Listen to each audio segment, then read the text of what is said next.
Hello नमस्कार dear student, welcome to Success Career. आज की इस वीडियो में आप लोग देखने वाले हैं एनएफसी से रिलेटेड यहाँ पे इम्पोर्टेंट 20 साइंस को हम करने वाले हैं, जो कि प्रीवियस ईयर के क्वेश्चन है।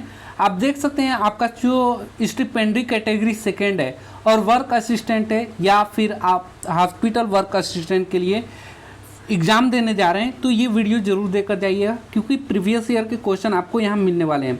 ये वीडियो आपके लिए एनएफसी, आईजीसीआरए, बार, वीईसीसी तथा अन्य एग्जामों के लिए, टेक्निकल एग्जामों के महत्वपूर्ण है, जो कि स्टिपेंडरी कैटेगरी सेकेंड और वर्क असिस्टेंट के लिए इंपॉर्टेंट है।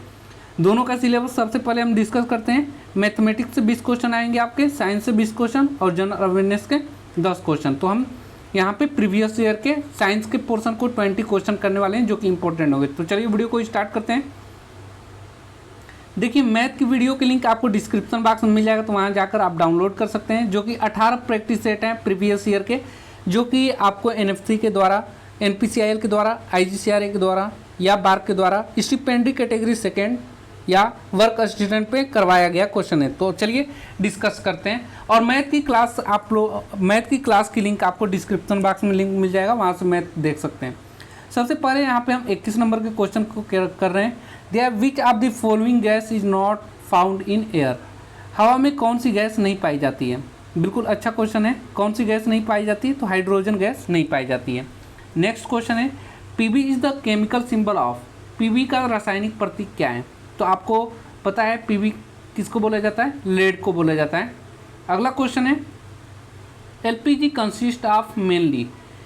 एलपीजी मुख्य रूप से होते हैं methane, ethane, ethane hexane, acetylene hexane या ब्यूटेन प्रोपेन। तो यहाँ करेक्ट आंसर हो जाएगा, जो एलपीजी होता है उसमें ब्यूटेन और प्रोपेन होता है मुख्य रूप से। अगला क्वेश्चन है, if G is the universal gravitational constant, M and M is the mass of the planet, R is the radius of the planet, then escape velocity of the object to leave the planet surface will be। दिया कि यदि जी सार्वभौमिक गुरुत्वाकर्षण स्थिरांक है, M ग्रह का द्रव्यमान है और आर ग्रह का अर्धव्यास है, तो ग्रह की सतह से कोई वस्तु की पलायन वेग होगा। तो देखिए इसका फार्मूला है, आपको याद रखना है 2gm/r, जो कि ए ऑप्शन में है, करेक्ट आंसर हो जाएगा। इसका वर्गमूल आपको याद रखना है। अगला क्वेश्चन है 25 नंबर, दिया है the weight of an object is. किसी वस्तु का भार है तो क्या है? Same at every place on earth, या मैक्सिमम एट पोल, या मोर एन इक्वेटर यानी कि, और मोर एन माउंटेन देन प्लेनेट। तो यहाँ पे ध्यान रखना है, वेट यानी कि भार बोला जाता है। तो भार जो है ये किस पे निर्भर करता है? देखिए W=m और g पे निर्भर करता है, जिसमें m तो नियतांक होता है, m नियतांक होता है, और यानी कि जो वेट है किसके प्रोपोर्शनल होगा? g के। और ग्रेविटी जैसे जैसे बदलेगा, यानी कि गुरुत्वाकर्षण, तो गुरुत्वीय त्वरण जैसे जैसे बदलेगा, वैसे वैसे हमारा भार भी बदलेगा। तो यहाँ करेक्ट आंसर क्या हो जाएगा? ध्रुवों पर अधिकतम होता है, क्योंकि वहाँ ध्रुवों पर गुरुत्वाकर्षण त्वरण ज़्यादा होता है ना। कितना होता है? g की वैल्यू यहाँ पे ये भी एग्जाम में पूछ लिया जाता है, तो 9.8 मीटर प्रति सेकेंड स्क्वायर होता है, ये याद रखिएगा। जी क्या है? गुरुत्वीय त्वरण है। अगला क्वेश्चन देखिए 26 नंबर, दिया है if a gas is compressed to half its original volume at 27 degree, to what temperature should it be heated to make it occupy its original volume. यदि किसी गैस को 27 डिग्री सेल्सियस पर अपनी मूल आयतन के आधे में संकुचित किया जाता है, तो इसका मूल आयतन प्राप्त करने के लिए इसे किस तापमान पर गर्म करना होगा? तो यहाँ पे करेक्ट आंसर क्या हो जाएगा? ए ऑप्शन सही हो जाएगा, 327 डिग्री सेल्सियस पे गर्म करना होगा। नेक्स्ट क्वेश्चन है 27 नंबर, दिया है which one of the following type of waves are use in a night vision apparatus. Night vision उपकरण में निम्न में से कौन सी तरंगों का उपकरण प्रयोग किया जाता है? तो यहाँ 27 का करेक्ट आंसर जो हो जाएगा, कौन सा किया जाता है? रेडियो वेव तरंग, या माइक्रोवेव, या इंफ्रारेड वेव, या नन ऑफ दिस। तो यहाँ पे जो प्रयोग में लाया जाता है, इंफ्रारेड वेव्स को प्रयोग में लाया जाता है। अगला क्वेश्चन है 28 नंबर, दिया है in an atomic nucleus protons and neutrons are confined together by. That the force. एक परमाणु के नाभिक में प्रोटॉन और न्यूट्रॉन एक साथ कौन सा बल द्वारा बद्ध किए जाते हैं? तो कौन सा बल लगता है, चलिए देखते हैं। इलेक्ट्रोमैग्नेटिक फोर्स लगता है, यानी कि इलेक्ट्रो चुंबकीय बल लगता है, या वीक न्यूक्लियर फोर्स लगता है, कमजोर परमाणु बल लगता है, या ग्रेविटेशनल बल लगता है, या नन ऑफ दिस। तो यहाँ करेक्ट जो आंसर हो जाएगा वो 28 का डी पार्ट्स हो जाएगा, इनमें कोई भी नहीं लगता। नेक्स्ट क्वेश्चन है, an object of mass of 10 kg in moving at a velocity of 3 metre प्रति second, the kinetic energy of the object in joule. ठीक है, तो यहाँ 29 का करेक्ट आंसर क्या हो जाएगा? 45 जूल करेक्ट आंसर हो जाएगा। नेक्स्ट, काइनेटिक एनर्जी का फार्मूला आपको याद होना चाहिए, 1/2 mv² होता है ना। अब यहाँ 1/2 mv² निकालिए, 1/2 m दिया हुआ है आपका 10 kg, ठीक है, और वेलोसिटी आपका 3 दिया है, तो 3 × 3 हो जाएगा। अब देखिए 2 × 5 = 10, अब 5 × 3 = 15, 15 × 3 = 45, यहाँ पे करेक्ट आंसर हो जाएगा, जो कि बी पार्ट्स में है 45।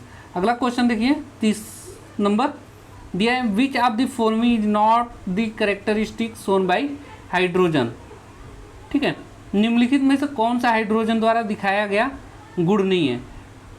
तो कौन सा गुण नहीं है? चारों ऑप्शन को पढ़िए। इट बर्न्स इन एयर, यह हवा में जलता है, या इट सपोर्ट कंबशन, यह दहन का समर्थन करता है, या it readily combine with fluorine and chlorine, यह आसानी से फ्लोरीन और क्लोरीन के साथ जुड़ती है, या it combines with almost all metal farming hydrides, यह हाइड्राइड बनाने वाली लगभग सभी धातुओं के साथ जुड़ती है। तो यहाँ 30 का करेक्ट आंसर क्या हो जाएगा? सी हो जाएगा कि it readily combines with fluorine and chlorine, यह आसानी से फ्लोरीन और क्लोरीन के साथ क्या होता है? जुड़ जाता है हाइड्रोजन। नेक्स्ट क्वेश्चन है, देखिए ये हाइड्रोजन द्वारा दिखाया गया गुण नहीं है, तो क्या नहीं है? ये आसानी से फ्लोरीन और क्लोरीन के साथ जुड़ती है, ये नहीं है। अगला क्वेश्चन देखिएगा, माध्यम के तापमान में वृद्धि के साथ प्रकाश की गति परिवर्तित नहीं होती, बढ़ती है, घटती है, तेजी से घटती है। तो यहाँ जो करेक्ट आंसर हो जाएगा, माध्यम के तापमान में वृद्धि के साथ प्रकाश की गति में कोई परिवर्तन नहीं होता है, ये ऑप्शन सही हो जाएगा। अगला क्वेश्चन है, what is the chemical name of baking soda. Baking soda का केमिकल नाम क्या है, रासायनिक नाम क्या है? तो यहाँ पे देखिए सोडियम कार्बोनेट, या सोडियम नाइट्राइट, या सोडियम बाइकार्बोनेट, या सोडियम नाइट्रेट। तो यहाँ करेक्ट आंसर क्या हो जाएगा? देखिए बेकिंग सोडा का जो रासायनिक नाम होता है वो सोडियम बाइकार्बोनेट होता है, करेक्ट आंसर सी हो जाएगा। अगला क्वेश्चन 33 नंबर देखिए, water has maximum density at which temperature. पानी का तापमान अधिकतम घनत्व पर होता है, तो कितने घनत्व पे होता है? अधिकतम घनत्व कब होता है, कितने डिग्री सेल्सियस पे?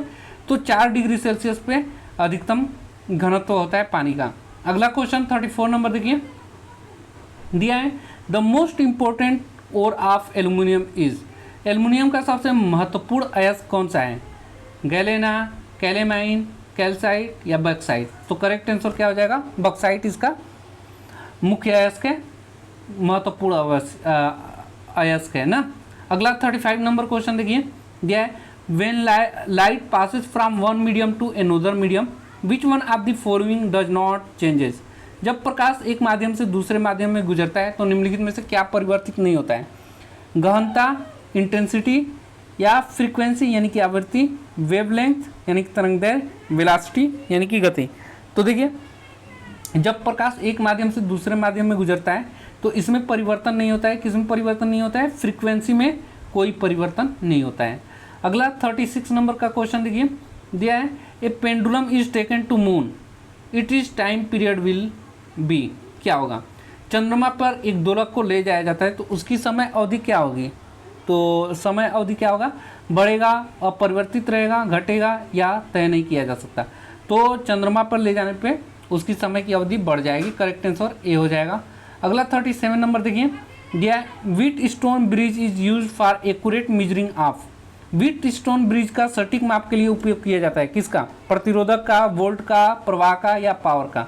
तो यहाँ जो करेक्ट आंसर हो जाएगा, व्हीट स्टोन ब्रिज जो प्रयोग में लाया जाता है वो प्रतिरोधकता नापने के लिए लाया जाता है, रेजिस्टेंट नापने के लिए ना। अगला क्वेश्चन देखिए 38 नंबर, दिया the changes of frequency of sound of moving object with respect to observe non as.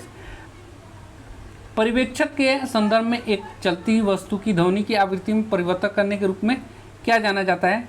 Peltier प्रभाव, रमन प्रभाव, डॉपलर प्रभाव या कॉम्पटन प्रभाव। तो यहाँ 38 का करेक्ट आंसर हो जाएगा डॉपलर प्रभाव करेक्ट आंसर हो जाएगा। Next question, the Avogadro number is, Avogadro संख्या कितनी होती है? तो आपको ये बिल्कुल कंठस्थ होना चाहिए कि अवोगाद्रो जो संख्या होता है 6.02 इंटू 10⁻23 होता है। तो आपका बी ऑप्शन करेक्ट आंसर हो जाएगा। अगला 40 नंबर क्वेश्चन देखिए, दिया which of the following chemical is used for ripening of fruit.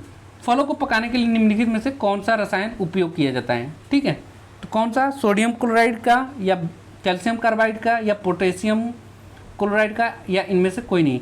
तो आप सभी को पता है, नॉर्मली आप सुनते होते हैं कि फलों को पकाने के लिए कार्बाइड का इस्तेमाल किया जाता है, लेकिन वो कौन सा कार्बाइड होता है? कैल्शियम कार्बाइड होता है। बी यहाँ पे करेक्ट आंसर हो जाएगा। इस प्रकार हमने 20 प्रीवियस ईयर क्वेश्चन को आपको डिस्कस किया। वीडियो अच्छा लगेगा तो लाइक कर दीजिए और चैनल पे पहली बार होंगे तो चैनल को सब्सक्राइब कर दीजिए कि आपकी यहाँ पे एनएफसी से रिलेटेड सभी इंफॉर्मेशन और तैयारी के लिए आपको नोटिफिकेशन मिलता रहे। आज के लिए वीडियो में इतना ही। Thanks for watching this video guys.